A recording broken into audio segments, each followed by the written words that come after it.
Good morning, everyone. Just had a little bit of technical stuff happening in the background. I had to reset the computer. So there's a few things needing to be reloaded, etc. Not that that's your issue. I think I'm going live. I think it's going live. Is it going live? If I see your comments, I know it's going live. I can see there's 3 watching in some place and 4 now, and so it's going live somewhere. So good morning. It's a beautiful, beautiful morning here in Port Elliot, South Australia. It is just past the 8 o'clock in the morning on Friday the 17th of December. It is Friday, isn't it? Good morning, Rena. Lovely to see you here. Love it, love it, love it. And I'll get into the reading. I've got some water going on the plants because it's going to be a hot day here, and I've got some other things happening. Good morning, Joy. Wow, you're up early, or are you over in South Australia at the moment? Goodness gracious, nice to see you here. Lovely, lovely. I bet it's hot where you are too, if you're still at Broome. And Debbie, good morning to you. Lovely to see you here. And we've got Kerry Ann. Good morning. Now, I'll switch over to the cards. Do tune into your intuitive senses. Turn on that psychic ability. Practice, practice, practice. It makes perfect.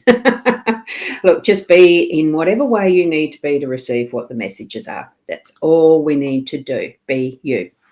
Now, I haven't pulled my owl card out yet, but I have now. Here we go. Health is the greatest gift, contentment the greatest wealth, and faithfulness the best relationship. Isn't that just so?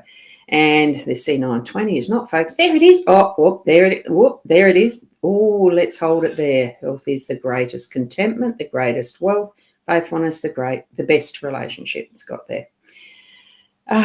Just being the best you that you can be. I love the owl cards. They're gorgeous. The other one that I have pulled as well is from from Leanne and Deb's Inner Soul Guidance Oracle deck. It's a very nice deck. And what we have this morning that chose itself, basically, is the rooster. Beware of the ego at play, but take charge still. And that can be taking charge of your ego. Or just noticing, you'll notice those that are other people's egos, gaining some prominence possibilities, prominence and all the possibilities of that. So take charge in whatever way you feel that you need to. Use the energy of the rooster through the day. And we are looking at the Gilded Reverie LENORMAND deck as usual. I'm going to leave the rooster there just as a bit of a reminder that we have the energy of the rooster in here. Just watching out for that ego. Okay, I'm just putting that lid back there. Now, here we go with the 5 cards in our deck. Oh, good morning, Sarah. Lovely to have you here. Good morning, and Kylie. Lovely to have you here too. Wonderful. I just love this nice feeling of family around and about. So what we've got is the ring in the home space first. And then we've got the dice in the workspace as the second card. The third card is the snake in the unexpected energies, which is usually where you find them, isn't it? And we've got the cross in our role at that 4th position, and the 5th position being the central, the outcome. It's either the first or the last or the pivot, whichever way you want to look at it. And that is the owls, but it's actually the birds card in the form of the owls in this one. So that's in the outcome card. Right. So what we're going to be doing is looking first. Of course, we go 1, 2, 3, 4, 5. I like to follow the numbers in sequence. You could read them all as a row first or the column first. The other day we had a very powerful column as part of our reading. It was actually quite dynamic, all double numbers. You might remember that one. But what we've got here today is the ring in the home space. So it certainly is about the cycles of life is what I'm feeling, and that commitment to what is happening in your home space. So it could be to a partner, it could be to children, it could be to parents or grandparents or whatever combination of relationships that you've got. And I'm feeling for today it is in that immediate family arena. It's not so much the extended friends and that type of family that you have around and about you. Okay. Well, good morning, Deidre. Lovely to see you here. Beautiful. And to you, Veronica. Oh, I'm only a little bit late, but it's lovely to see you anyway. I've only just started on the reading itself. So with the ring, I do feel it is that just understand that growing understanding of what it actually means, the commitment to your other family members and to yourself, so that you are really looking after yourself and in that first position, because you are living your life. You need to live it in the best way that you can, so that you are interacting with those who you're committed to in your close family. You chose to be where you are in your life and the connections that you've got in the family we've chosen in that soul contract level. So we're not given all the information at once. We are experiencing those interactions of relationship within our families first, within who we live in, within our home, that type of thing. So be open to what that is teaching you through your day to day, and how you can actually show by your living and teach others as well by example. It's not with that thinking in mind that you've got to be the good example. It's just being the best you, that it then will be that ripple effect onto others around and about you in that learning and growing and being who you are. You know, how are we molding ourselves? Yeah, it's very interesting when we see the ring in that one. Oh, good morning to you, Shaz. Lovely to see you. Good morning.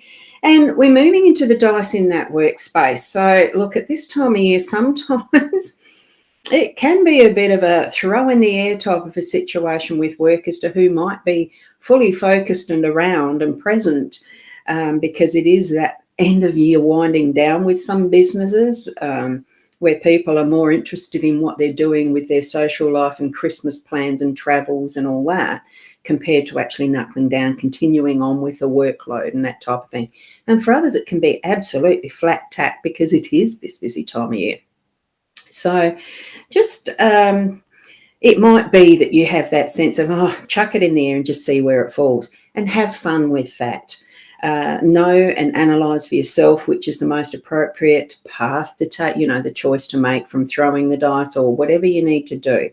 I think it does bring in, especially since we've got the hour right in the centre, that wise choice factor once we have that fun of throwing the dice up and seeing where it falls. There are choices still to be made. There's things to do. Okay, that's what it's telling me there.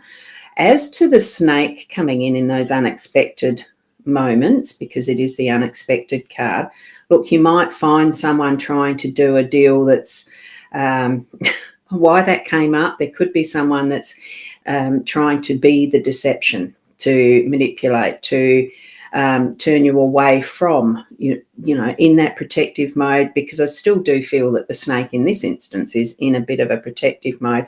You might come up for that and you're trying to manipulate, or someone is trying to manipulate a situation to divert, to distract, so that you don't continue forward into their territory or whatever it is. That's what I'm feeling around this one today. A little bit of, the discernment in that, communication. Here we've got the owls in the centre again. So tap into that, those moments where you might feel the energy of a snake, in whatever way that means for you, because it can be interpreted very differently by each and every one of us, remember. And the most significant is going to be how you understand that. Okay? So tap into that. I like the look of those fruit on the tree, though. No wonder if the story is as it is, the temptation was too great. As it's coming into fruit on my tree out in the yard that's being watered now. So it's all of that, isn't it? And our energy, our role today with the cross, look, there's obviously going to be some situations as we're moving into what is Christ's birth celebration, what Christmas is, the significance of Christmas for Christians. What we have here, though, is also that cross that we bear, the responsibilities that we take up, and a little more so accentuated when it is this time of year.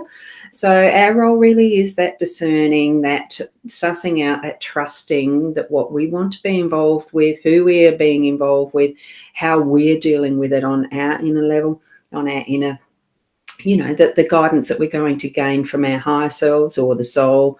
We've all got different names for it, but have that connection of trusting what you're feeling and being able to move forward with it. Drop what you don't really need to be taking on. And this time of year, if you don't want to do the potato salad, just say so and organise something different. It can be that simple with the throw.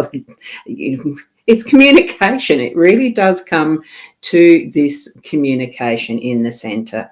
And with it being the hours, have the talks that you need to organise what's happening in your home space and your workspace, and really sit with the energy in that wisdom mode, not just the knowledge mode, because there is a difference. So as you're talking, allow it to be more of the listening, as we've had our owl cards suggesting a lot lately.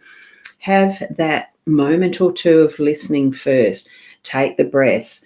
And then when you feel that you've got enough of the background knowing and understanding, then you speak. It's your turn. And being able to communicate in that way. Trusting what you're receiving to be able to give to others as far as that type of communication as well. So it really is a very interesting spread this morning, I feel, as far as it does feel like it's the trusting self. It really is communication and moving into a bit of the understanding, so that we are in our own truth with it as well, with how we're moving through our days in this especially as it comes closer and closer to what is for an Australian society in general. It does centre around Christian type of celebrations, public holidays and all that sort of stuff. We're such a multicultural world now, though, so you cannot define too much as a generalisation, sort of. You know what I'm saying anyway. I'm sure you do. So have that understanding around where each of us are at, enjoying that adventure and the journey as we're going to, being present in it, so that we don't sort of jump the horse too much in assuming that everyone understands from our point of view. I think that's where that knowing that wisdom comes in, to actually bring that better understanding from another's. Like we're the witness, and we don't have to be involved in absolutely everything, but we can learn from each other, even in those times where we, especially when we do listen more than speak. You get what I mean? So now, where did I get up to there? Yeah, they are very interesting cards this morning, Veronica. I agree. So, and you got goosebumps when you spoke about the snake, Kerry-Ann. Oh, thank you. Look, they can be a surprise. I know, Sarah, you mentioned that on the weekend. Was it the weekend? You've had a snake in your yard. You've already experienced that surprise, that unexpected, of a real live snake in the physical. And the energies around how we react and interact with the people and the objects and the little creatures that we've got around and about us. Even when it gets down to the mozzie that wakes you up in the middle of the night, and you scratch and scratch, it's only living its life in its way, that in the perfect balance. It's just all the interaction that we can have. Make it something that you really enjoy. Just changing the perspective sometimes to look at it from that different angle, and then, oh yeah, I won't smack that because it's going to go on and do whatever it's going to do, and leave the snake alone. It's going to get the mouse it wants to eat, and all that balance of what is nature. I think we can be so busy that we just don't take the time. We're not making the time to understand. We're just so busy doing. Take the moment or two through the day today. Have that little bit of contemplation time. Sit in a Zen space. Whatever you need to do, even if it's just for 1 minute, 2 minutes, it's better than none. Okay. So from Veronica, thank you to everyone, and thank you. Have a lovely day. So wonderful. Thank you for each and every one of you. Don't get too busy in the process of what you're doing. Have time to breathe. Have time to actually think and feel. It's all part of who we are. And I'll leave you with that now. As much as it can be tonight, there will be the Fridays Intuitive Chat with Leanne and I. She is busy in Victor Harbour today. She'd be very busy right now. And we're hoping that will still be going ahead. Just keep an eye out for it. It won't be next week. I know that because it is just too close to the Christmas, even for me. We'll see what we can do in the morning, that it will be 8 o'clock again, I hope. All the technology being good, I hope. Okay, so thanks, Deirdre. Have a wonderful day to everyone from Deirdre, and thank you from Sarah. Need to watch the replay as you got called away. Oh, yeah, that's the good thing about the technology. It's automatically saved here. I wasn't able to get onto the Body Soul app this morning. The RTMP thing didn't work properly, so still got some practice with the buttons, don't I? And Rena, thank you so much. And to each and every one of you, be the best you that you can be in all things and being present. Namaste until